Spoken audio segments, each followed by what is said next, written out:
Hello and welcome to the brand new series. चला पैसे वाचवूया. मला माहितीये तुमच्या मनात काय आलं असणार आहे. वकील लोक कधीपासून पैसे वाचवण्याचा सल्ला द्यायला लागले. पण आपलं कॅप्शन असणार आहे, कायदेशीर चुका टाळा आणि कष्टाचे पैसे वाचवा. मुद्दे काय आहेत हळूहळू लक्षात येतील. आजच्या आपल्या पहिल्या मुद्द्याकडे वळूया.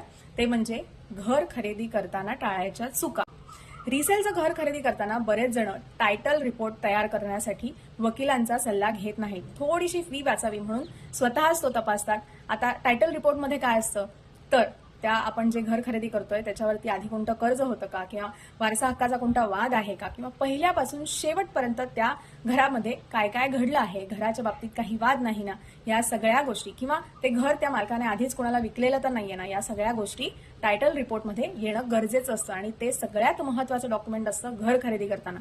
त्यामुळे थोडेसे पैसे वाचवण्यासाठी तुम्ही स्वतःच जर ते करत असाल तर तुमचं लाखोंचं नुकसान होऊ शकतं. नंतर काही कोर्टामध्ये केस झाली तर तुम्ही स्वतःचं घर घेऊन सुद्धा ते तुमच्या नावावर राहणार नाही. आता मला सांगा, कोर्टाच्या भानगडीत अडकून लाखो रुपयांचं नुकसान करून घेण्यापेक्षा 10-15 हजार रुपये वकिलाला देऊन कायदेशीर पद्धतीने टायटल सर्च रिपोर्ट तयार करणं केव्हाही स्वस्तात पडेल.